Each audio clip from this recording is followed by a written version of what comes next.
What's up, everyone, and welcome to Project XTalk, an Xbox podcast, episode number 96, presented by Save the Game Media. I'm your host, Kevin, aka The Muffin Mon, and today I'm joined by my usual co-host, Mr. Physical Copy himself. How are you doing, Ethan? I am doing fantastic. My summer semester just ended. I got a week off to play video games, catch up on the backlog, and play some of these new games coming out. I'm excited. Nice. And I can't wait to hear what you've been playing, a new release, so I'm excited to get to that. But if you are an audio listener, obviously you can't see him, but for anyone watching live, you will see that we are also joined by a special guest this week. He is the host of our sister PlayStation podcast, No Limits. We welcome Taylor for his debut to the show. Taylor, how you doing? Hey, thanks, man. Yeah, I moved into my new place for the fall semester, and I got some free time between cyberbullying Amon and shoe tying class. I was able to make it over here, so glad to be here this evening. Two very important things. Yeah, thanks for having me, guys. And I missed my No Limits crew. Bree and Sam recorded earlier this week, but yeah, and I missed my friends. Damn it. But, yeah, this is actually your first piece of content this entire week. This is my I only came here because I felt guilty, not because I want to be here. That's oh wow, got it. This is why I'm here, guys. Come on. I was going to say, like, we have a big PlayStation centric topic to focus on, so we pulled you in and like kind of bring it together. But no, Taylor's over here just like, I guess I had to be here, Like, yeah, it's in my contract with Kevin. Yep, contract. You're 50 cents a month. Well, remember, if you do like this podcast, we're live every Thursday at 5 p.m. Eastern right here on YouTube. If you can't catch us live, we post every Friday morning on all of your favorite podcast services. While you're over there, please drop us a review, rating, especially on Spotify and Apple. Those help the algorithm. And if you leave us a 5-star review on Apple Podcasts, we will read it live on the show, just like 2 people this week have done. So thank you to Crash Chords, who says, quote, a must listen for Xbox fans. This is the perfect show for a longtime Xbox fan, as well as everyone new to the platform. Insightful and engrossing, definitely worth checking out. And Ace 2022 says, great Xbox show. The podcast always hits the mark, except when Amon gives wrong takes. Gotcha. Guys, I have a confession to make. I'm Ace 2022. On the podcast. That was you? Yeah, you got it. We were trying to figure out who it was. I made that account so long ago that it doesn't align with any other of my socials. So that's great. But yeah, it's me. All right. Well, I do know that before we brought you on, you were listening, so I'm counting. Oh yeah, hashtag Ethan sucks. Yeah, hashtag Ethan sucks. That's right. So we're all good there. That's hilarious. I thought it was my one buddy because he likes to have he's a big like Ace Enders and like some of his stuff over there. He kind of has that. So I thought it was him, but that's funny. Now we know why everyone was ragging on Amon in these reviews. I'm not gonna stop. Hell yeah. Well, if you want to interact with us more and rag on Amon, you can come join the Discord. The link is in the description down below. We're talking games, movies, food. A lot of food talk over there. Food chat pops off. Let me tell you guys. So you can get the Discord link down below. And if you want to support us and get early access to all of Save the Game Media's content, like No Limits, Taylor's show, Frame by Frame, or I Hate My Friends, head on over to patreon.com/Save the Game Media. Choose the tier that is right for you, just like our current Patreon supporters have done: Bucky Blue, Hopple, Alpaca Tom, SAZ, and our newest patron, Brianna's mom. Yeah. My co-host, baby. That is so funny that her mom subscribed to one of our tiers. That is phenomenal. First of all, she's subscribed to the Make Me Suffer tier, so she can vote on what game for me to play. Tell Brianna. I'm still gonna tell Bree, make your mom ask Kevin to play, like, I don't know, Ride to Hell Retribution HD or something. Oh, my lord. Hey, Bucky Blue, what's up, Bucky Blue? Woo! All right. So thank you all for the support. We appreciate every one of you. And I do want to say, if you are interested in the Patreon, you can go check out the actual Patreon for all the perks. But we did just add a new exclusive I Hate My Friends post show that'll be going up exclusive for patrons every week. So if you want to hear more of our silly nonsense, like this week, I ragged on the Titanic a lot. And Not the movie, the actual ship. Kevin thought it was really stupid that it sunk. What a He dumb says, shit. Why didn't they just swerve out of the way? Exactly. Just it's right there. How you not see an iceberg? Just like just like the lettuce. Just cut it up and move. Exactly. Just move. Right. Well, now that we got housekeeping out of the way, guys, every week we go around the room and ask one simple question. That question is, what's your plan? So, Taylor, you're our little guest here. I want to know, what have you been playing in your brand new apartment? Oh, thanks, buddy. Yeah, this is a nice apartment. I have hardwood floors, low-key flex. But so I've been running hard at Breath of the Wild now for like the past 2 weeks. I'm over 105 hours in at this point. I just today defeated the third of the 4 divine beasts in the game. So I think I'm entering the home stretch here. And yeah, I'm having a blast. I've been playing Breath of the Wild off and on since the game came out, and I got it with my Switch at launch. And I've been slowly gnawing away at it. But this past like 2 to 3 weeks has just been, I don't know. I just really clicked with the game, and I've been kind of a flow state with it, and it's been fantastic. Quickly rising as maybe my favorite game I've played this year. I'm not sure yet, but yeah. And I also, as of today, it's not a game, but I started reading a book, and I haven't read a book for leisure maybe ever. If it's not for school, I'm probably not doing it. But I was in my new apartment kind of bored, and I'm like, what can I do that isn't playing games to pass the time here, and that's not working out to pass the time here? And I think one of those things is reading. So I went to the library. I'm at university. And are you okay there, Kev? Yeah. I was like, library. Ugh. Yes, Yeah, I was gonna library. say, How boomer moment. horrible. And I was just looked on, of course, me being a stupid young internet man, went on Reddit, and someone had an aggregate of Reddit's top 100 favorite books. And I just like picked one off the top of the list. And it's called Zen and the Art of Motorcycle Maintenance. And it's a book about, it's actually a philosophical book, and it was a massive hit, apparently. I read like the first 3 to 4 chapters in the library today, and it's excellent so far. So having a good time reading that and playing Zelda. So yeah. It's a very interesting book title. Yes, Yeah, it like is. Yeah. Caught my eye. You'll have to join Brianna's book club when you guys launch that. Oh, yeah. I've still never played Breath of the Wild. It's Wanna okay. let everyone know. You don't need to. I've only ever gotten to one of the 4. What are they called? Divine Beasts. Divine Beasts. Which one was it? The elephant? The one that's like flying in the air. I don't know what it's called. Bird. That's actually the last one. That's one I have left to do. Oh, really? So that's like the first one I did. I just did. I literally just play Breath of the Wild to explore the world. Yeah, I have rarely ever done the story. I just run around and find stuff. Yeah, that's how, and that's the thing. You can do it in any order. So I did the elephant, the lizard, and then, Kyle. And then I did the camel most recently. The Gerudo people are awesome too. And yeah, the bird I have left, ironically. The bird's really fun. You get Awesome. stuck a lot because of some of the puzzles you got to do, and it gets kind of annoying, but it's really satisfying once you beat it. Yeah, all the puzzles are a bit, you have to rotate in the Divine Beast, and like it messes with your spatial orientation, but you figure it out from fidgeting with all of them. But anyway.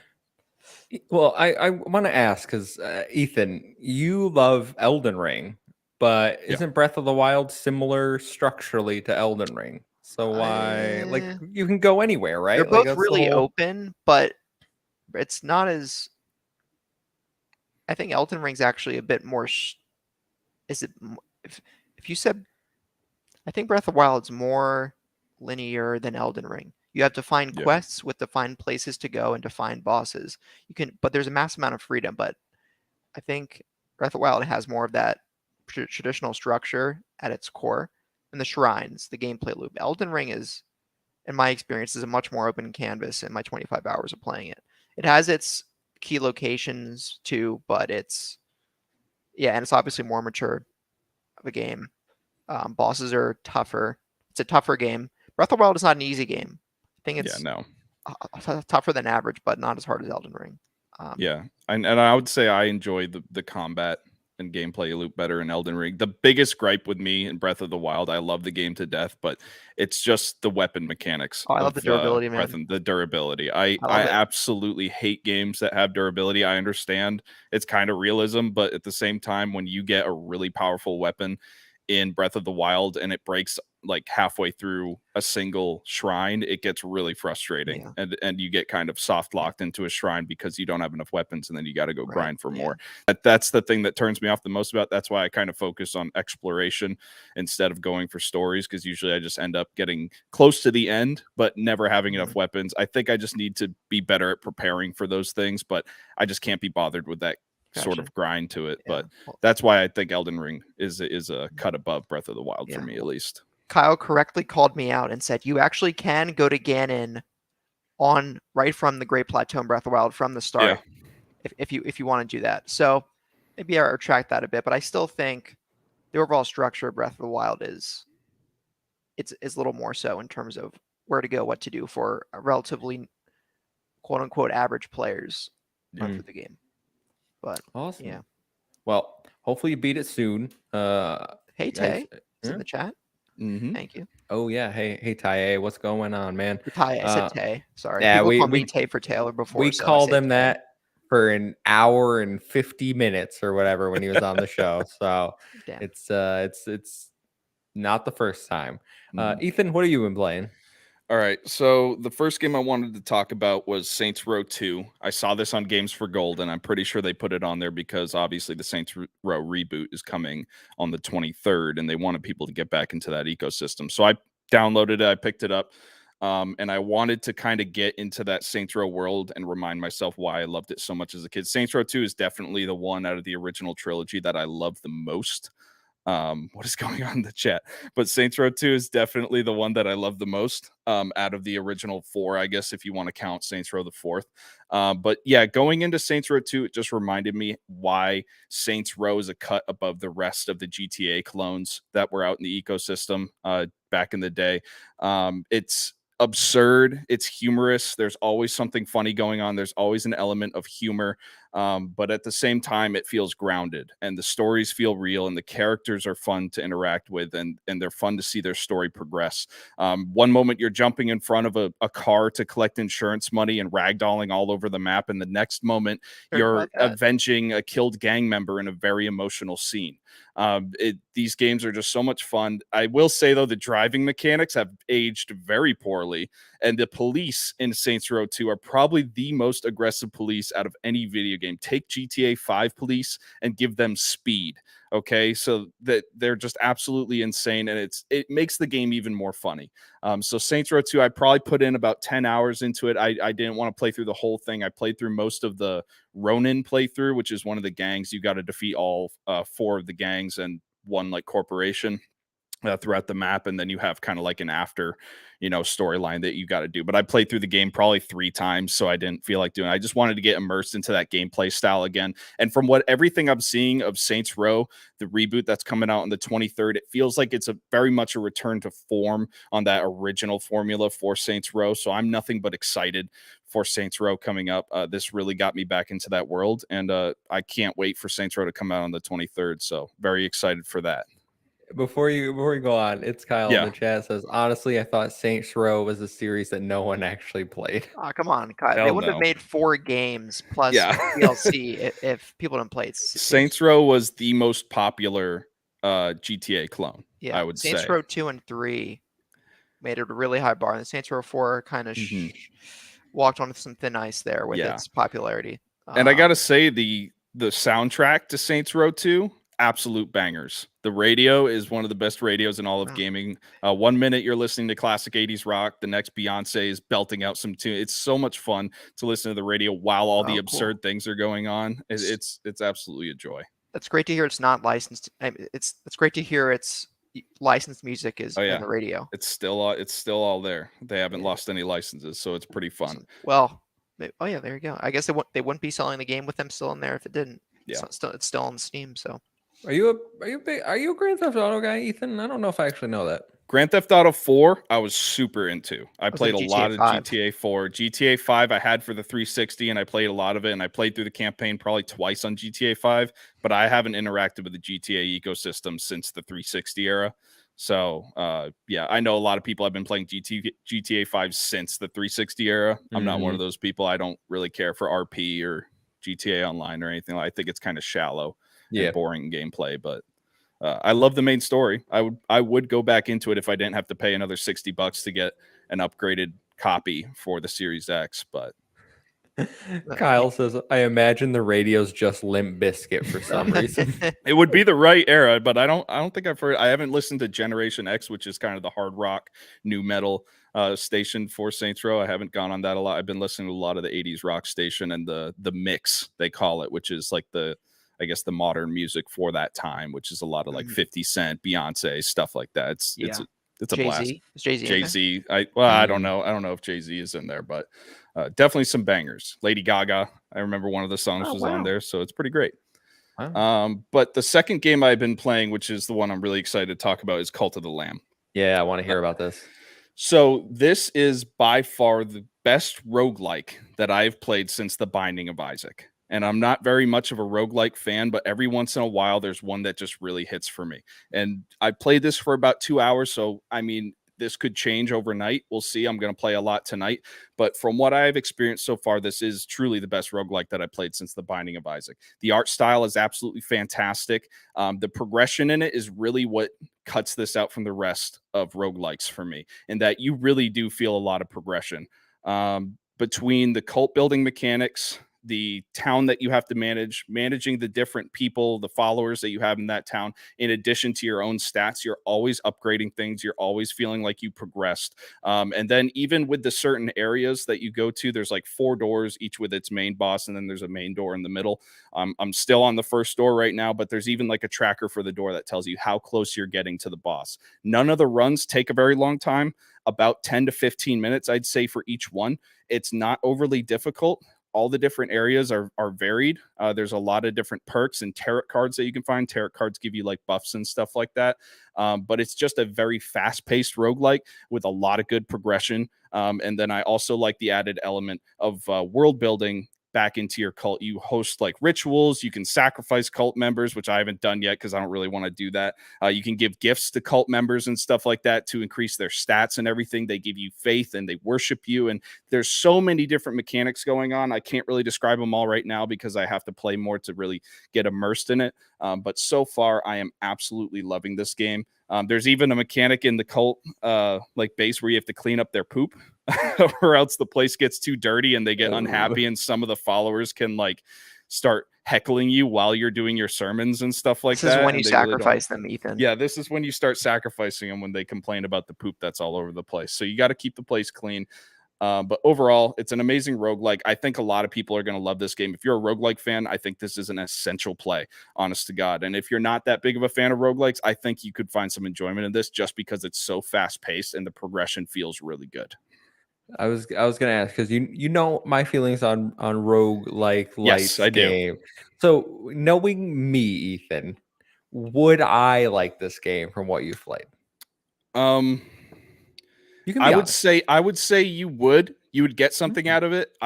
It's only $25. It's not a full price. If this was a full price game, I'd say wait for you. But since it's $25, I could see you picking this up and playing it. Like I said, the runs are not long.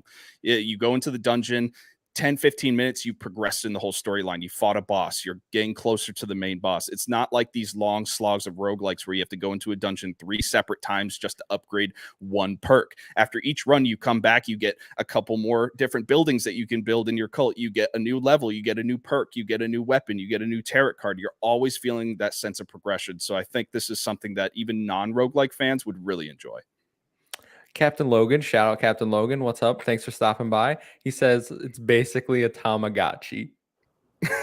I guess in a way, each follower you have is a little Tamagotchi that you got to kind of keep happy, like feed them. You got to make sure that they're in a clean environment, make sure they have beds and shelters and stuff like that. That's where I might feel you might not enjoy it as much because there is a sort of resource management and human resource management element to this game, but it's nothing too difficult. It's very quick. It's not like Animal Crossing where you have to like constantly be interacting with people and like, you know, do different stuff. It's very baseline, like give them items, talk to them, let them talk to the other followers, assign them jobs so that they give you more resources, make sure to build them a shelter, clean the place up every now and then, and they're happy. And you do your sermons, you do your rituals to keep their faith up and stuff like that, and they give you items and perks and allow you to level up quicker. So it's not that difficult.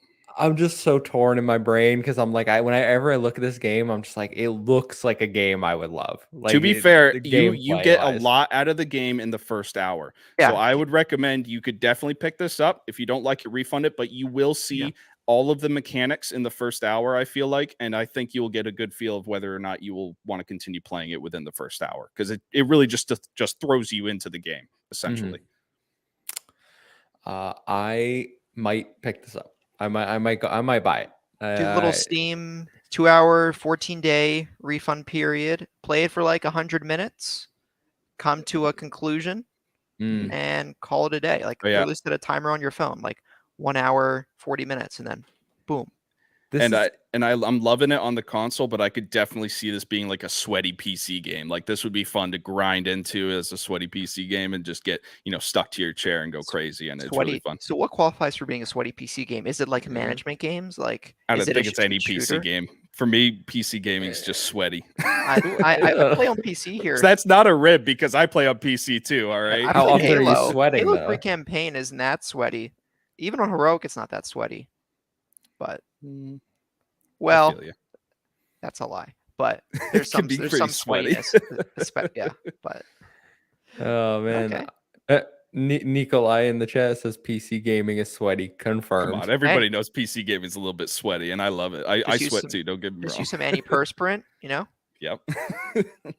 You know, promote hygiene in the space we are in. I don't want to go to any Smash tournaments smelling like a graveyard. Okay. Bro, I don't think you can avoid that. So the only listen, have you ever been to a Smash tournament and actually like played against anyone that smells? Because I haven't. No, I haven't. I just love playing it up, and I love promoting hygiene in games when there's a disproportionate number of people who don't care for themselves. That's true. Thanks for stopping by, Happy Cloud Gamer. Glad to see you, Happy Cloud Gamer. Yeah. You can catch the VOD or the audio, whatever you want, but always happy to see you, man. Thanks for stopping by. Okay, I'm tempted for Call of the Lamb now, Ethan. I would love to hear what you think about this game. I keep going back and forth. It keeps and I will tell you too, as somebody, you and me are kind of alike in this, in that we play games on easy because we don't necessarily care too much for like a crazy challenge. Easy mode, really easy. You're not going to really fall into a lot of traps. You're not going to die a lot and have to restart a bunch of dungeons. I haven't had to restart a dungeon once. But again, I'm only in the first level, so obviously it can get more difficult going forward. But I really feel this is a very accessible roguelike. That's great to hear. So I might listen. It's a very slow time right now. The next games I'm looking forward to are not for like 2 weeks. So like I could easily knock this game out next week. I think like it wouldn't even be that hard. Captain Logan said, how's the sexy level compared to Hades? Hades looks more beautiful. I don't think you can beat Hades in terms of visuals. It's absolutely stunning. But I will say Cult of the Lamb has its own unique style. It very much, you know, dark reds and blacks and stuff like that. And what it uses, it's really, really beautiful. The world around you is cool. There's like effigies everywhere, dark forests. There's a night and day cycle. And at night, everything gets like dark and purple and stuff like that. It's a visually stunning game. But Hades, I don't know if you can beat, you know, the level of art style in Hades. That's a very high bar to hit. Yeah, that's just my take on it. You know, Hades is, by label, Hades is an indie game. By budget, in the millions of dollars Supergiant has. Yeah. I think it's really a AA game, or what some people have coined III game. Instead, instead of AAA game. The like highest Hellblade. Budget. Wwho said that? Like Hellblade. Yeah, that was an indie game. So I think Hades is borderline AA. I think Hellblade's a AA game. But yeah, this does still feel like an indie game, but not. But it's not like in a bad way. Like this is definitely an indie game, you can tell, but it's still absolutely stunning. I haven't run into a single problem, no glitches, no issues. This seems like a very polished experience with a lot of mechanics that are implemented. So it's very well rounded. I really enjoy it. Great. Series X, I assume. Yeah, Series X on it. How big's the download? 2.5 gigabytes. All right. Okay, baby. That you just it's saw that. not Let's much. go. On Steam, it says 4 gigabytes required. Oh, Kev, I don't know what you're gonna do. What if it's Big 4, one. not 2.5? What if it's that? Who knows? Who knows? Or hard But drive goes on fire. I've been playing a few games, nothing like crazy this week. I've been very much watching TV. I know, spoiler. I don't usually do this. I watch Wow, TV. look at you, big boy. Guys, have you heard about this show called Stranger Things? It's the Oh fourth- my the god. Oh fourth- yeah, I fourth- heard it was pretty good. The You fourth season, loser. the fourth season came out, I think, pretty recently. Yeah. It's pretty good. Like, I don't know. Like, I'm really enjoying it. I'm like 6 episodes into the fourth season. First season or fourth season? Fourth Okay, season. okay. Yeah, Okay, yeah. you- I really you like the binged fourth it, season. yeah. I was That's on it with pretty- Amon. Yeah, I was on the frame by frame. So plug. I also been watching Arsenal, all or nothing on Amazon. But Arsenal. it's a my soccer team. soccer A club. football team. It's like a Oh. behind the scenes, like, how does your club operate? Funny you've been saying that. I've been watching Drive to Survive, which is an F1 reality show, which is like I feel like Ooh. kind of similar in that it's a sport reality show. And both have lots of corruption. Good stuff. Oh yeah, and like yeah, it's a thing. Captain Logan says season 4 is all right, better than season 3. I don't remember season 3, if I'm going to be honest. You just watched it. You don't no, remember? I only watched season. I watched it years ago, whenever it came out. Oh, I thought Yeah. I thought you binged it all recently. No. I've watched all of them. Like, but Oh, I was just okay. saying, like, I tried season 4 when it came out, and I was like bored out of my mind, and then, like, I don't know, it just clicked with me now. So Mhm. right time, right place, right time. But I did get some games in. Shout out to Nagachaka and Marcus O'Neill for putting me onto Puppeteer. I did You're finish. still playing that. I finished. It's Oh, thank done. God. It's like 10 hours long, man. It's a pretty long, like, little platformer. Yeah. Game gets better the more you play it. Wow. How was Like- that PS3 gameplay experience, especially on a platformer? The On streaming cloud. experience. That's what I Yeah, mean. so Streaming that game. mostly it's fine. It does get a little like resolution wise, a little blurry during some cutscenes. Okay. I only had one day where it was not working very well, where it was like eating my jump inputs, and it was very frustrating. So I definitely have not my ideal way to play it, but it wasn't that horrible of a time, considering I played all the Sly Cooper games that way too. So I basically only played platformers on cloud, which is like, why am I doing this to myself? Ironic. Yeah. So I really like that game. Phenomenal. I already talked about it, but you guys can go listen to our old episodes. Ethan, a game that I think we touched on and I said I might check out. I played Unpacking this week. Nice. Yes. I just was putting on podcasts and just doing some unpacking. It was very much I'm bored. I didn't get the 100% because I so missed. easy. I missed so many of those little things. You that can were go supposed back to and do. replay though. Different levels. If it's You for gotta get the collectibles, 100. 100%, like, No, there's no collectibles No, in it's it. not. It's just you have to Okay. do certain. You have to like flush every toilet. Yeah. And I'm like, bro, how's that There's ever one where supposed you to have know to that? like fold every piece of underwear or something and put it in the same drawer or something like That's that. ridiculous. It's funny. No, yeah, I did. I got a lot of them just naturally, to be honest. Like, Yeah. It's like, oh yeah, like, oh, look at that. Like, I'll make a equation with the fridge magnets. That seems like fun. But it was just a relaxing little game on unpacking boxes. Yeah. I don't like how there were certain areas you had to put things, because I'm like, Yeah, that could get I'm frustrating. unpacking. Let me put it where I want to put it. Like, this is my house. Yeah. Kevin doesn't like his lack of agency in his That's 2-hour right. indie experience. Thank you. Someone understands. I did like all the little game consoles that you would pull out. They had like Yes, a Wii, that and a was really GameCube. cool. It was Oh, like, And great. you could see it yeah, like progress over time. it- You got yeah, the newer It console. must have been like off-brand. Like it was obviously this console, but they couldn't Mhm. use It the was actual obviously console names. Nintendo's. yeah, Yeah. it was really cool. Did you It get was the achievement for turning on like the Yes. GameCube or something? Yes, I turned on the okay, GameCube. Cool. Wait, Yeah, did it have really the- cool. did it have like an off-brand intro where it goes? "Du-du-du-du-du-du"? No, I don't think it did. Oh, Just okay. turned didn't on have the any TV or sound. something. No. Yeah. Other than that, I've been playing the demo for the Diofield Chronicles. And yes, I expected you to look at me that way, Ethan. You always So, play I these don't- games. So I don't know if you remember this. This was the game. I think you were there. We reacted to a state of no, wait, you haven't watched a state of plays I with haven't us. done a state of play with y'all yet. Okay, so it was in a state of play. It is a JRPG real-time strategy kind of game. Um, so it's not turn-based. It almost looks like the combat from Monarch, except it isn't turn-based. It's all in real time. So you're like grabbing your little cursor and like telling your character where to move and like what attacks to do. I really like the story. It's very like Game of Thrones-esque is how I would describe it. Combat can be a little.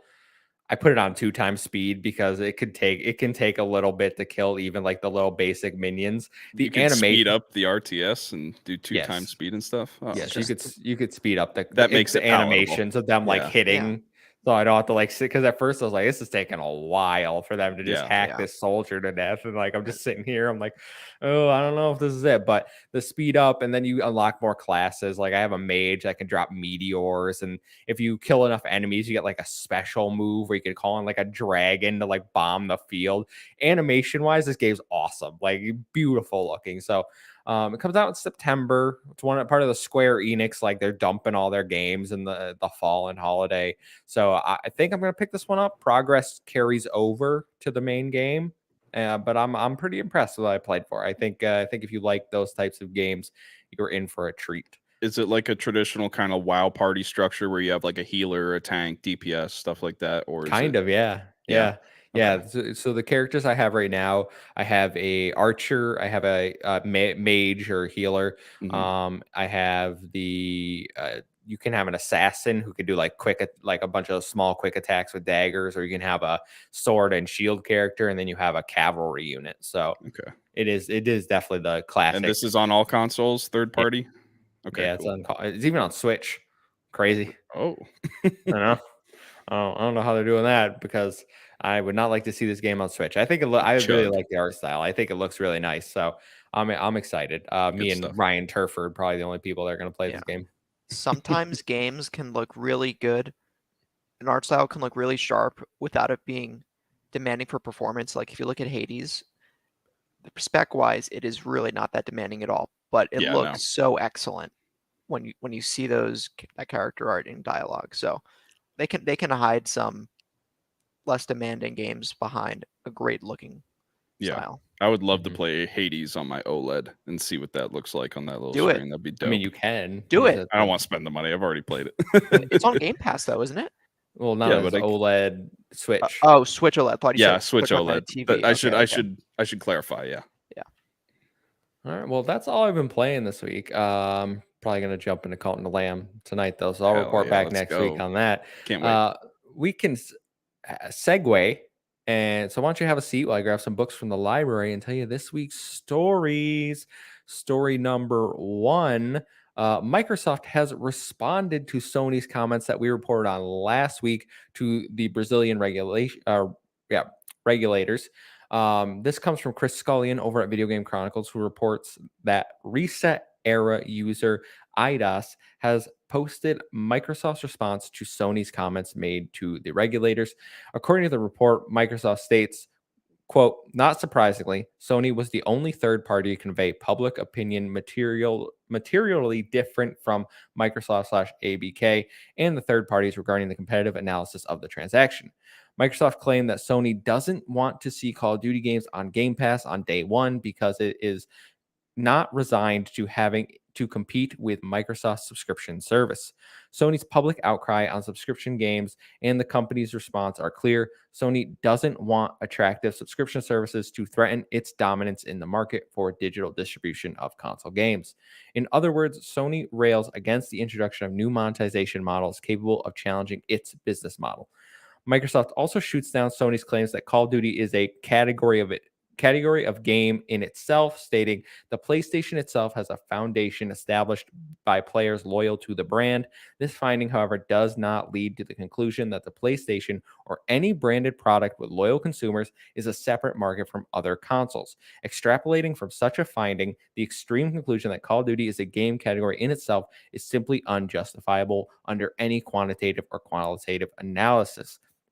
and also lists 5 reasons, arguing that Sony's claim that the addition of Activision Blizzard games to Game Pass would lead to an unattainable lead in the subscription services for Microsoft. According to Microsoft, the claim is wrong because, one, it's not part of Microsoft's strategy to remove content for players, and COD will still be on PlayStation as a paid title. Data shows that players see subscription services as only one way to pay for games. 3, Sony's claims ignore the dynamic nature of subscription services and the fact that Sony has its own too. Number 4 is redacted. I really want to know what that is. And number 5, there are numerous other game distribution channels and subscription services, many of which include content that isn't available on Xbox. Guys, I butchered that because it's very long to read. Ethan, what are your feelings? Because I've seen a lot of outrage about this. Yeah, is it just me, or does it seem like there's a little bit of venom, in these statements, just a little bit? But again, just to make clear, we're not going to perpetuate the console wars here. We have somebody from No Limits. We don't want to get into that whole spat. Hey, I'm just here so I don't get fined. Exactly. But at the end of the day, I do think that even though there's a little bit of venom in this, I think Xbox's statement is more grounded in reality. Obviously, we talked about last week that it makes sense that Sony came out against it. We don't blame them for it. It's the business. But this is more grounded in reality in the sense that Microsoft is just calling it how it is, saying, hey, we're threatening Sony's business model, and they're just not happy about it. Again, they're not scared. Sony's not scared. Nintendo, nobody's scared. Right, as we said last week, but it doesn't change the fact that Sony is probably not happy about being forced to change their business model a little bit. I fully believe that if Game Pass had never existed, we wouldn't see the push for PS Plus and all these subscription services for PlayStation. They would still be towing the line, making premium experiences and stuff like that. And then the added thing is that because Xbox now has Game Pass, it's attracting more eyes to the platform. It's getting more larger of a player base, and it's attracting more developers to work with Xbox because they can pay their development fees up front and put their games on Game Pass and get more eyes on it. And what that does is it increases the quality of the library for Xbox. And there's never really been that Hulk Hogan versus Andre the Giant moment between games coming out between Xbox and PlayStation. PlayStation normally trumps Xbox when it comes to their premium first-party titles for the last 2 decades. And just for sake of argument, let's say Starfield didn't get delayed. Starfield versus God of War Ragnarok really would have been that unstoppable force versus the immovable object conundrum. It would have been a really big battle, and we're starting to see that. And I think we're going to get yearly examples of that going forward because Xbox is attracting so many developers, and so many developers are choosing to get bought out by Microsoft over Sony or other companies like Embracer Group or something like that because they have Game Pass, because they can pay for their development fees and everything like that. So Sony's definitely not happy about having to change up its business model because it's built its entire industry on a single model, and it's worked for decades, and their throne is on top of the mounds of skeletons of former consoles like Atari, like Dreamcast and stuff like that. They have been dominating the system for a very long time, and I don't expect them to lose it this generation or the next generation. I still fully believe PlayStation is going to outsell them in both console and games for the next couple generations, but we're seeing Xbox gain ground. And that's just the reality of the situation, that Sony's not happy about it. They're out of their comfort zone. They don't want to have subscription services. They want to sell that $70 premium game to people every time they come out with a first party game. I think that's the reality of the situation. Obviously, it seems like statements like this might inflame the console wars a little bit. I hope that's not the case. I hope we don't see any more venom. I'd like to see more olive branches go out. I'd like to see some collaboration between the subscription services maybe in the future. That would be a really interesting thing to see. But yeah, this is more par for the course business stuff going on. But I think that's the reality of it, is that Sony's just not happy about what's going on. Well, if you want to fuel the flames, I'm gonna pour some gasoline on because Kevin, stop. We got a part 2 here, and then I'm gonna throw it over to Taylor because no, it's The Last of Us Part 2. Microsoft has also claimed Sony is actively blocking games from coming to Game Pass. Quote, considering that exclusivity strategies have been at the core of Sony's strategy to strengthen its presence in the game industry, and that Sony is a leader in the distribution of digital games, Sony's concern with possible exclusivity of Activision's content is incoherent, to say the least. It only reveals once again a fear about an innovative business model that offers high quality content at low cost to gamers. threatening a leadership that has been forged from a device-centric and exclusivity-focused strategy over the years. Indeed, Microsoft's ability to continue expanding Game Pass has been obstructed by Sony's desire to inhibit such growth. Sony pays for blocking rights to prevent developers from adding content to Game Pass and other competing subscription services. All right, Taylor, I'm throwing it over to you. You were the host of our PlayStation podcast. Sony blocking games for coming to Game Pass. We should burn down the company, right? What? This is an outrage. What's going on? Let's go. I'm going to tell Jim Ryan to move out, take his stuff, and get him to leave my apartment. I'm not making him breakfast anymore. But for real, I think almost all of what Ethan said is basically what Ethan said is how I feel exactly. There was one part from Microsoft's comments that I think you can make on both a quantitative and a qualitative basis that Call of Duty might be a game category by itself. Like the amount of notoriety COD has from people who buy consoles from the casual sense, it's whatever has COD on it, where are my friends playing COD on, right? Mm-hmm. I find it hard to believe that it's I don't think you can say unjustifiably that COD isn't its own brand. I think it is that big. And this all stems from Sony is mad. Microsoft bought their biggest third-party money maker for $70 billion. Okay. They're concerned. It's like the two little kids in kindergarten and one got some more blocks than the other. But the kid who was making really cool creations with less blocks is looking over his shoulder and complaining at the teacher. And now the little toddlers are having some playful banter, except the banter is on the scale of mega corporations with billions of dollars at their disposal. But yeah, I think this is just some business banter is how I describe it. And but also the one other thing I'll comment on is the comments from Microsoft that Sony blocks games from coming to Game Pass. I mean, I think that's a pretty charged way of saying Sony likes your exclusivity. And I think that's been a major feature of games since the dawn of time. Since the dawn, since the NES, guys, right? Where else are you gonna play your Mario, Zelda, Metroid, Pokemon? It's on Nintendo. But I think Microsoft is more targeting here a lot of the third-party timed exclusivity things. Maybe a Final Fantasy VII remake. They're a little hurt about that, because they haven't seen it and some other things. But I think that's a little weird. Microsoft is the verbiage that it's blocking coming to Game Pass, blocking games for Game Pass. I mean, they're not wrong in a technical sense, right? But I think that Sony making exclusivity deals is part of the business, and that's just how it's been. And they found major success from that. And Sony doesn't want COD to be swept out from under them, even though it's still going to be on their platform. Still, all this, they've had a bit of a safety net here, and that's getting chipped away. And Sony's not going anywhere. Microsoft's not going anywhere. They're not going to cancel each other out and destroy each other in acts of world war. This isn't going to happen, guys. Okay. We're just going to go on with our business. And and Happy Cloud Gamer in the chat does point out, I think accurately, that, and I think it was wrong on PlayStation's part. They have tried to block crossplay before, which I think is bad. But yeah. All right, guys. So I've been sitting here listening. All right, I have it on good authority. All right, from Reddit, that I'm an uneducated piece of human garbage for not being outraged. Okay. For not being outraged about this, and not fanboying. I don't know how else to say it, because the amount of vitriol people were spewing over this and just blowing this way out of proportion. It's so stupid. Yeah. First of all, we've known this. The Resident Evil contract was leaked. This is not new information. Yeah. We've known for quite some time PlayStation pays for games not to enter a subscription service.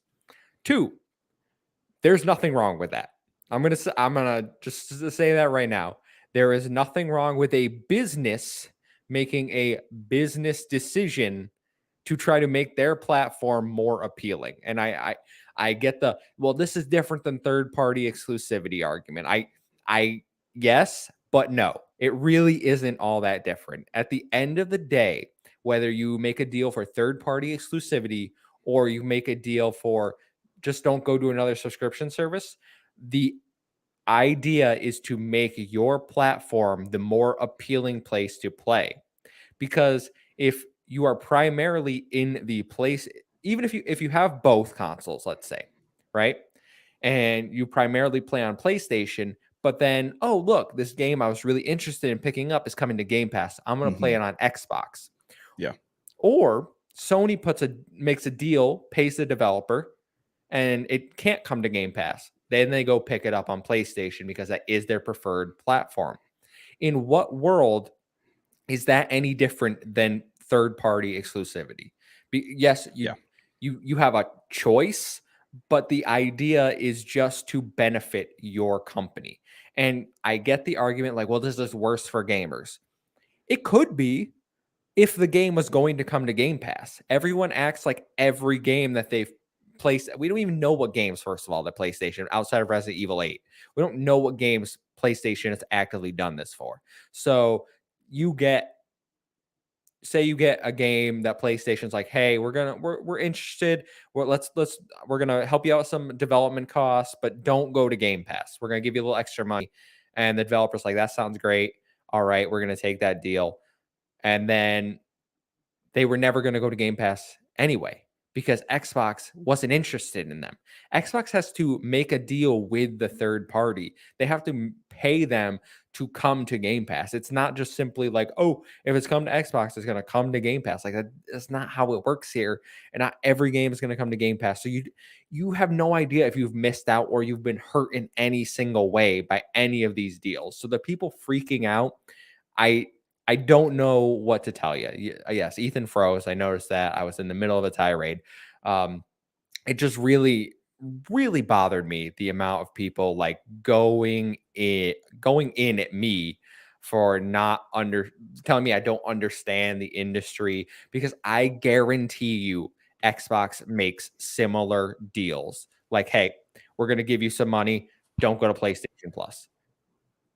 Guarantee you this happens. At the end of the day, it's still an exclusive. It's a subscription-based exclusivity deal. And now with Xbox making Game Pass come to the surface here as the major player in non-Nintendo, non-PC gaming, it's the new chapter of exclusivity. My service, not their service, or PlayStation Plus Extra Premium, not Game Pass, not Game Pass Ultimate. That's how it is now. And I agree, Kev. I think you put it a lot more efficiently and concisely than myself. It's just very frustrating when people act like they understand, like, oh, well, just because that's how it should be doesn't mean that how it needs to be. Screw PlayStation. And I'm like, this is how companies operate. Like every company it only cares about their bottom line. They don't care about you as a human being. Well, let's make this very clear. Yes. I mean, how do you think PlayStation fans felt when we bought Bethesda and said Starfield is exclusive to Game Pass and Xbox? No, I mean, I said fine because I have a PC and I'll play it. Yeah, I'll play it there. But not everyone has that, Right, But, you're right. So like a lot of PlayStation players are like, damn, because Bethesda's a big company with some very entrenched fans, and that sucks for PlayStation players. These companies do it to each other all the time. Yeah, and then they have to make an informed decision if they want to either add a platform to their array of consoles or jump ship from PlayStation, move to Xbox. And that's about also consumer advocacy. Their companies change, and as a consumer, you respond accordingly. It's compared to your preferences, You guys are being way too logical, man. All right. If you buy the company, then it's all right to take the games away. All right. It's a lot of stupid doo-doo heads on. Are you Cheech and Chong right now, Kevin? I don't know, man. I just listen, Reddit got me all like out of whack. You don't go to Reddit for good takes, or jaded. Twitter. Yeah. I had people telling me that Xbox hasn't had any third-party exclusives in the last 2 years. Were you As Dust responding Falls to them? just came out. Yeah, I eventually just blocked people. Oh, Kev, you were responding. See, that's I was. I thought you were just looking at Reddit. You actually participated. No, that's the trap. It's like Listen, arguing with people on I Facebook tried to about bring politics, Kevin. I tried to bring some reason and levity to the situation, and nobody was hearing it. All right, Yeah. What subreddits were this on? it's just the Xbox subreddit, which Okay. Yeah. you know. Yeah, but Oh yeah, that's like going to the Sony subreddit and trying to it's praise stupid. Xbox. You don't Also, do that. yeah. Last thing I'll say on this is a lot of metrics for tracking success on a mass subscription service like Game Pass are in their infancy. When you look at like game sales now, you look at that as a metric, it's out the window when you're looking at game sales for Xbox because it's about games are on Game Players. Pass. It's about players and stuff like that. So Yeah. a lot of how these companies measure success or failure, I think, is still in its infancy when it comes to these mass subscription services, and people have to take that with a grain of salt and realize that as well. No, 100%. I don't really know why people got so upset about this. Taye says it's different. The general way of doing this is enriching your ecosystem, giving consumers a reason to choose your console over the other. This leads to positive outcomes for the consumer. What's happening now is different. When you pay to keep content that will enrich consumers from another console, but you're not enriching your own console. Well, aren't you enriching your own by if that content that you're keeping your platform is considered critically and by consumers to be a great piece of content, isn't that fundamentally enriching your console as a prospect to a consumer buying it? Like if I've really loved all the COD campaigns and I wish I could have them all at my fingertips, but they cost a lot of money, then boom, they go and come on the Game Pass in 6 months or something. I think he's specifically saying Sony blocking games from coming to Game Pass hurts the consumer and doesn't enrich PlayStation's ecosystem at all. So if Right, I it think doesn't. Sony, I think it would be Right, better the for Sony on the flip side to say, hey, we're going to buy this out and you come to PlayStation Plus or something like Right, yeah, that. It right. would be better than them just going to a third party game that's going to be on all consoles and say, we're going to pay you this, hit money. You're not going to go on Game Pass. And then it's just, you're costing consumers more money. At the end of the day, I agree with you guys in the sense that it makes sense that PlayStation is doing that, but I would rather them see, extend an olive branch to their consumers and say, hey, we went through the trouble of keeping this on Game Pass. We're giving it to you guys on PS Plus. No consumer is winning. No consumer wins as wait, is it Taye says, sorry guys. And it's anti-consumer. I feel like that almost goes without saying. When big businesses make decisions like this, unless it's a massive miss with their consumer base, that it's always for the bottom line. And a lot of the time that involves anti-consumer practice. And this is and has been the game plan for mega corporations over the past 100 years of the post-industrial world. So I don't think it's anything new, unfortunately. But yeah, it would be nice if this was more inclusive, but that's not how multi-billion institutions function, unfortunately. SAZS, is this even for sure happening, or is it just what Microsoft is alleging? Yeah.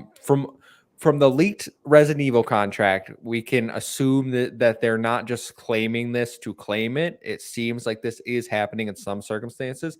And Taye, I completely understand what you're saying. I understand, but it goes back to my point I was just making. There's no guarantee that the game they paid not to come to Game Pass would have ever come to Game Pass. Well, I feel like if they wanted to invest money in it, there had to have been, a temperature in the room that said they might go to Game Pass. I don't feel like Sony would just be dropping money like that just on a whim to hope that they don't go to Game Pass. Because, with the Resident Evil situation, I feel like that really would have came to Game Pass because Resident Evil 7 is on Game Pass and Capcom has a big relationship with Game Pass. They put a lot of their games on Game Pass. So I feel like Resident Evil 8 would have come to Game Pass at some point if that didn't happen. So I feel like if they're investing that kind of businesses don't just throw money at things without expecting a return. I don't think they would do that just for a hope of something, So in my mind, the games they're doing this for are most likely games they already have marketing rights to, like Resident Evil 8. I don't think they're going out and specific because you see games coming to Game Pass still. Like you see a bunch of indie games, you see people still like there hasn't been a sharp drop off. It's not like Sony's going out to everyone like, don't go to the service. Right. They obviously are picking and choosing who they want to target and what would benefit them the most. I don't think it would benefit them to throw money at these tiny indie studios, because that's not going to generate as much traffic in the PlayStation ecosystem. But big AAA titles like Resident Evil or other titles in the future that we may see, maybe a lot of JRPGs might be restricted from going to Game Pass, stuff like that. I think we might see that. It's possible. I want to bring up one more point, and that is simply the that what they're paying, right, to not go to Game Pass doesn't mean it can never go to Game Pass. Just like marketing deals, just like most contracts, there's going to be a time limit, right? So you probably will get a game entering Game Pass a year and a half, to, if that, going into the, like, if it wants to go into the service, they can make that deal with Microsoft. So if Xbox players weren't going to buy it at launch anyway, then they don't really care when it goes into Game Pass, do they? That's my feelings. I'm just like, I think it depends, right? Everyone usually likes to get something in around the holiday rush. but so then they can still buy it. If they want to buy it, they can still buy it, is my point. Like, it goes back to the whole, like, third party exclusivity.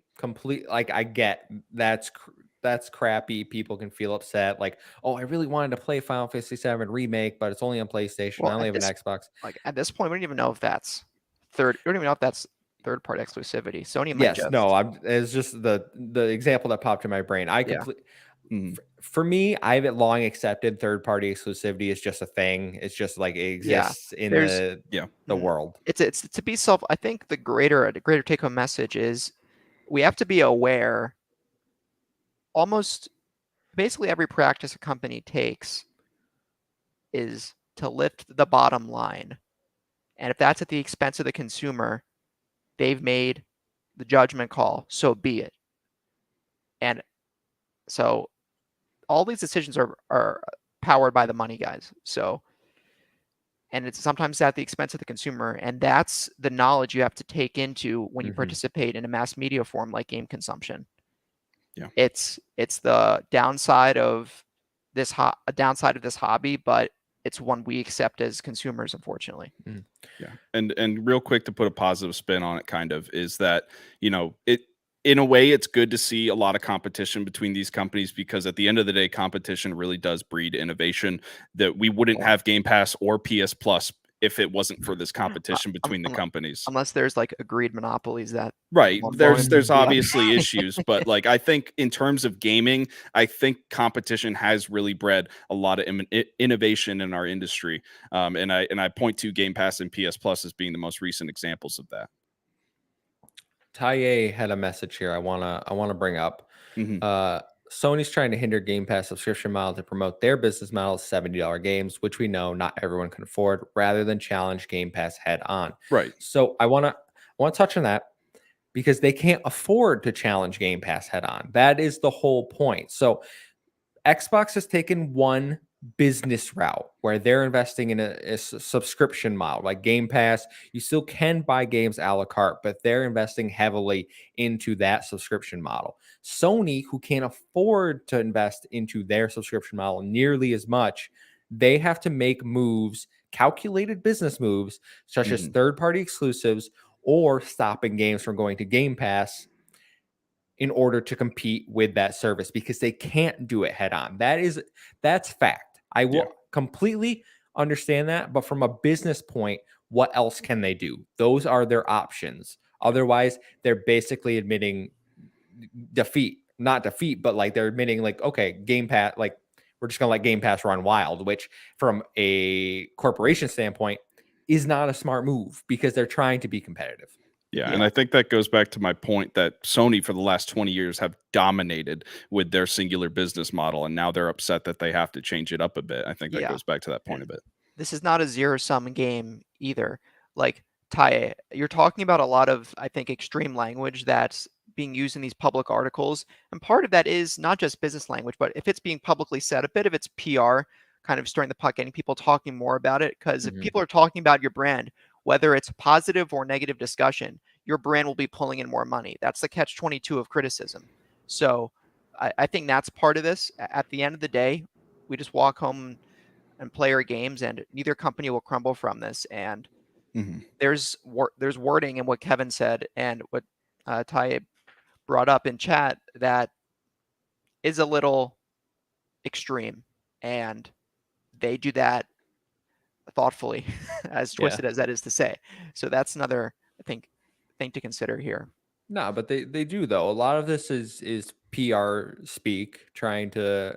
I mean, this is real life console wars. Like if there's ever been, I don't know if we had a clearer example in the 1.5, almost 2 years we've been doing this show of like the companies actually bickering back and forth at each other. Because Xbox kind of knew it was taking the L in the Xbox One generation in a way. So now we're starting to see things flare up because there's legitimate competition between the two companies right now, and I love it. I love to see it, honestly. It's certainly a talking point, and obviously, we could probably talk about this round and round again. My opinion is it's really not that big of like if we accept third party exclusivity, we're going to have to accept this too. It's just a thing that's going to happen. Like I said, Microsoft's most likely engaging in similar practices, so it really isn't smart to throw stones when you're doing the same thing, right? Like it's a little hypocritical is all I'm getting at. So Sam pops in, says Game Pass is only as cheap as it is because Xbox on the back foot. If they become the market leader, you better believe the subscription price is rocketing upward. Yeah, remember when we they talked charged about $120 for games for gold, guys? Oh man, remember Microsoft isn't this little haven, this baby that I'm gonna sway back and forth and make fall asleep. No, they're a big corporation, and if they're on the driver's seat, they're gonna pump the gas. Okay. Yeah, and we talked about this last week in that I said one day somebody in the Microsoft boardroom is just going to go, hey, we could increase this price by a couple dollars and make tens of millions more every month. And eventually it's going to happen. Game Pass is not going to stay at $15 a month for Ultimate. I think we have to accept that. Yeah. But, that hopefully that's in the far future because I'd like to keep it at 15, of course. But eventually plan. It'll happen. Split it 5 ways, baby. $5 a month. Yeah. That's right. Yeah, I'm excited for that. I did just want to make one clear comparison to what Sam is saying. Disney Plus just got a price increase now that it's the market leader. Just throwing it out there. Disney Plus is going up. Hulu's going up because Disney owns them. The ESPN Disney Plus bundle, it's all going up. So as soon as the subscription service gets successful, more successful, because it is successful, it's definitely getting a price increase. I don't think it's happening anytime soon, but it'll definitely happen at some point. Yeah, it's just the way it goes, unfortunately. We're gonna move on, guys. I think we've thoroughly good talk, expressed our feelings on that. Obviously, everyone is free to disagree. If you can let us know your thoughts in the comments down below, how you feel about it.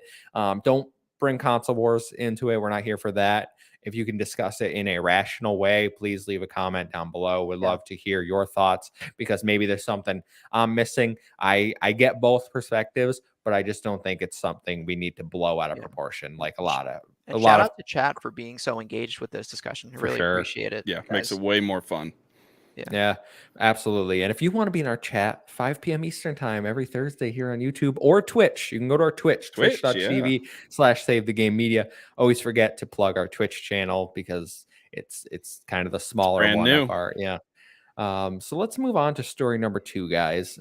And this one's definitely not as heated as the last one, but it's a little heated. Midnight Suns, a little pun there, has been delayed. Announced by Take-Two on Monday, Marvel's Midnight Suns has been delayed out of its October release date, stating, quote, after discussion with the team, we've made the decision to move back the launch timing of Marvel's Midnight Suns to ensure we're delivering the best possible experience for our fans. We will launch later this fiscal year on Windows PC, Xbox Series X and S, and PS5, with the Xbox One, PS4, Switch versions following at a later date. Taylor, you don't like turn-based. This is a card game. Do you care that this game got delayed at all? No. Come on. What am I? Actually, you know what? Is Ghost Rider in it? Yes. Maybe I'll have to consider this game. Ghost Rider and Blade in the same game? Come on. This Just to see the animations. Oh, wait. Are they bad? They don't look great. I haven't seen any gameplay of it. But you should look up some gameplay of this. I'm scared. I mean, I listen. Knowing your taste, I don't think this is a game that you're Yeah. gonna vibe with. I don't think so either. But it's delayed. Good for the game to release in the state that it should, according to Square. I mean, Take-Two and hopefully the developers. I don't really have anything more to say. All right, Ethan. Yeah, it doesn't hurt too much. Again, I'm not a turn-based guy or a card-based guy. It's not something I really care for.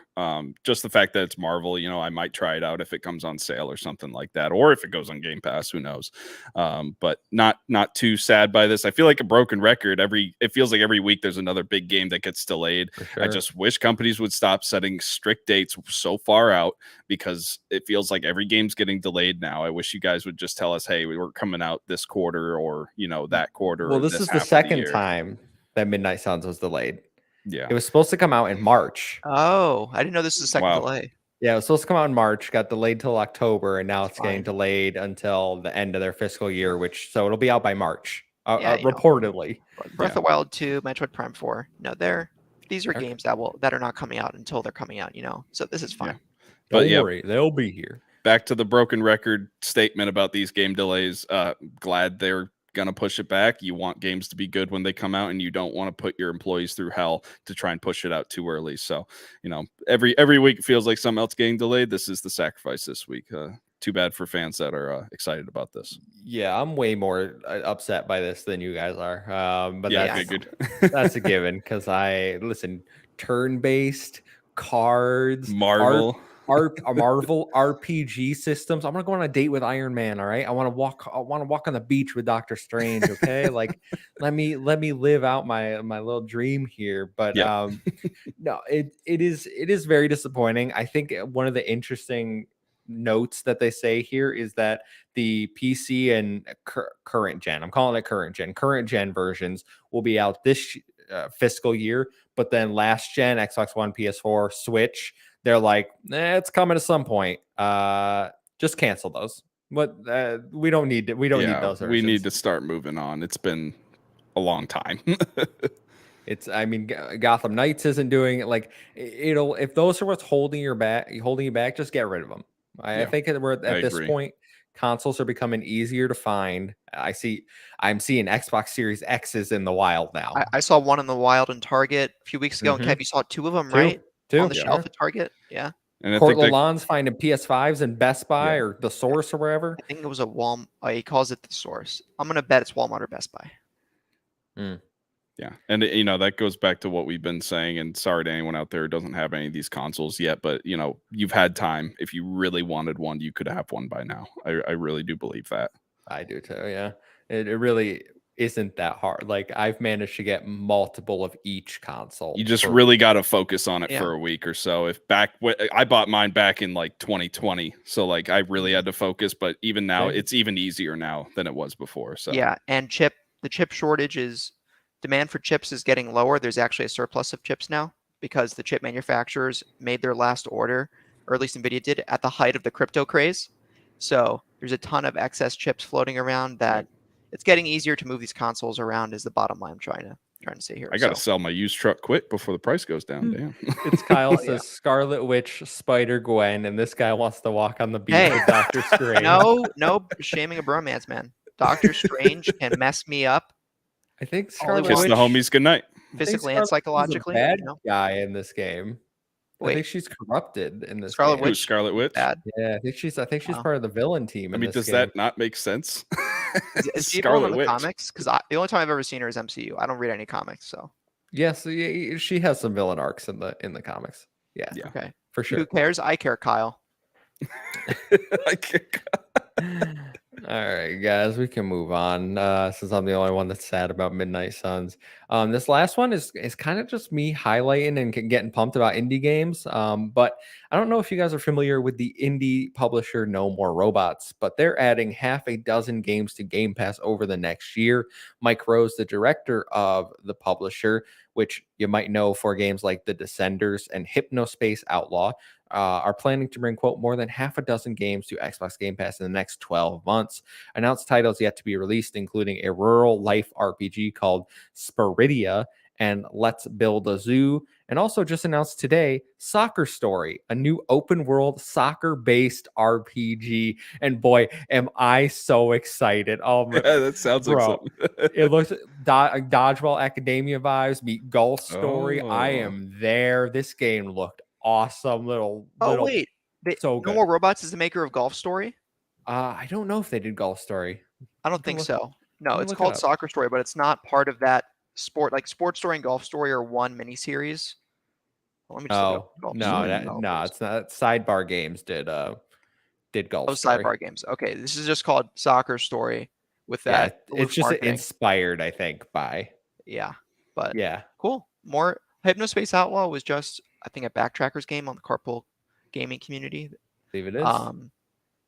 And so I've heard of some of these games, but I don't think I've ever played a No More Robots game. But cool. Yeah, it's awesome to see. Game Pass is the best way, I think, for indie developers to get more eyes on their games. I would say the same about PS Plus. You know, putting them on these subscription services, it's awesome to see a company promote its games like this and get a bunch of players in. You know me, I'm downloading every game that comes to Game Pass and trying it at least once. And then you're gonna not play. Okay. He's gonna download it. Get 3 play it. achievements, go away. Hey, I downloaded Ghost Director's Cut and haven't booted it since I got it on Extra. I've been playing the game, but I haven't booted it since it came to the service. But And we also played Returnal for like 2 hours at one time, and haven't probably not played gonna it play that again. game again. I'm probably not Hey, gonna play that game again. I was it just But if thinking it that hits, today. but if it hits, you're gonna play through it. That's what I do with Kraken Academy or Garden Story, those little indie games, or Turnip Okay. Boy Commits Tax Evasion. Yeah, you go in and get those 100%. It's so much fun. You love it. Amon points out that in Europe or anywhere else in the world, you can call it football fable. Football fan. Amon, can you remind me what country you're in right now? He's in the U.S. You currently reside in? Uh, I want you to spell it. type in the Spell chat. it in. No, so I'm a big fan of Mike Rose and No More Robots because he is, first of all, they publish some cool indie games. But secondly, he has been very outspoken about the positivity of Game Pass and how much it does benefit indie developers and publishers. He's gone on record, multiple podcasts, just hyping the service up. So it's awesome to see like they have a good established relationship, and that half a dozen games in a year is a lot of games to publish on the service. So I'm super excited. Then they announced Soccer Story, and I'm even more pumped up because oh man, that game looked so cool. You're just walking around with a magic soccer ball, and like you could battle people and like kick it. You're getting me hype goals. about this, Kevin. This I is want to what pick this up now. this is your redemption for Mario Strikers this year, Kev. Oh my God. Yeah. It's supposed to come out this year too. So it ended before the end of the year. It'll be hitting Game Okay. Pass. Very cool. Yeah, Mario Strikers, you are dead to me. Waste of my money. I can't believe, even though I sold you for $35, I can't believe I spent what's that, 25 on you. Waste. You made money off of that? Come on. I sold it for 35. No, he lost that 25. Yeah, I lost 25. He- Oh, net I thought you lost said you 25. bought it for 25. Yeah. Never mind. Well, if you do that, once you subtract it from 60, Or I guess yeah. almost Cost. 30 if you include tax. Blah, blah, blah. Yeah, well, no, because I had a GameStop coupon. All right, I used those Okay. $5. I used those $5 GameStop coupons to get rid of all that. Look at stuff. you, old school. I love to see it, Kevin. Only for the Switch. Only for the Switch. know. That's all we got here. That's awesome. I'm excited for those games. Not Spiridia so much. That's a rural life RPG. That didn't do anything for me. I thought looked like it was called Spirit Tea. Oh, that might be what it's called. Spirit Tea. Yeah, that looks more. That makes more sense. That's probably what it's called. Okay. Why would they write it like that? Why wouldn't they make it 2 words? Spirit Tea. Or don't know. Spiridia. It could be either. Now I think it's probably Spirit Tea. We'll figure it out.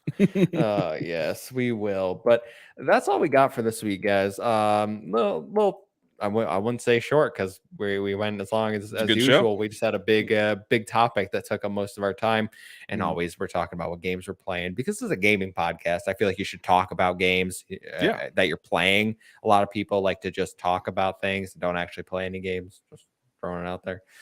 I mean, I don't play a lot of games. Kevin just is an industrial factory when it comes to game completion. Yeah, kind of ridiculous. Cult of the Lambs, number 64, baby. Let's go. That means you're going to complete it. All right. I like to hear that. This year. Nice. I'm gonna get way past that. Oh yeah, you're going to be in the 80s by the end of the year. Oh yeah, I think I'm gonna finish in the 80s. I think that's probably where I'll end, unless you actually hold on. Our game of the year episode's going to be popping off. Actually, guys, I got Court over Carpool gave me a bunch of indie codes, and I redeemed a bunch of them. And I played one called Foxyland. It was a Radalika game, and I got 100%.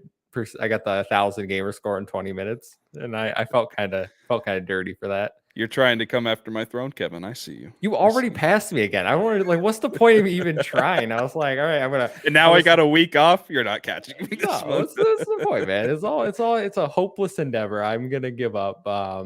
But you want to know before we go, guys? I want to plug something. Ooh. So Taylor's show, No Limits, over there, a PlayStation podcast. Make sure to give it an Apple review or a Spotify review, because it can enter you to win God of War Ragnarok. If you tweet it at us at Save Game Media, if you post it in our Discord showing us that you've done these things, we're going to enter you to win. Contest ends October 3rd. I'm going to pick a winner. We're going to send you over the money. You're going to be able to play God of War, PS5, PS4, whatever you want. So if that interests you, make sure you do those things. Help us in the algorithm and help yourself to a potential game.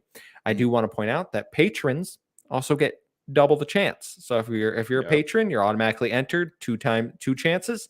So if you want to increase your chances, I've given you plethora. Subscribe, review, patron. You could be playing God of War for literally $1. All right. That's all I got. Stuff. Yeah. Bree's mom could win it, guys. Yep. we are against star competition here. I didn't think that's actually so funny that her mom could win God of War Ragnarok. I love it. That's hilarious. Ethan, where can people find you if they want to stay up to date? They can find me at WhiteCedar1 on Twitter and Gravy3448 on Xbox. Taylor, where can they find you? So you can find me on our Discord. Link will be in the show notes. Also, you can find me podcasting at No Limits, a PlayStation show. You can find that on your favorite podcast services, and YouTube at Save the Game Media. And yeah, and I don't have Twitter because I don't. I was gonna say, where's your classic Twitter? Yeah, because screw you, Twitter. He just said he was on Reddit though, so I apparently he's got Reddit. I lurk there, but I don't post. Same. I don't post. I just lurk, so I don't turn into Kevin. I have 120,000 karma or something. Kevin. I use Twitter or Reddit a lot. Show us your fedora, man. We got to see my fedora. You can find me at the Muffin Monster 1 to 7, I and O and 7A. Follow us at Save Game Media and enter that contest. Until next time, we'll see you. Goodbye. Peace.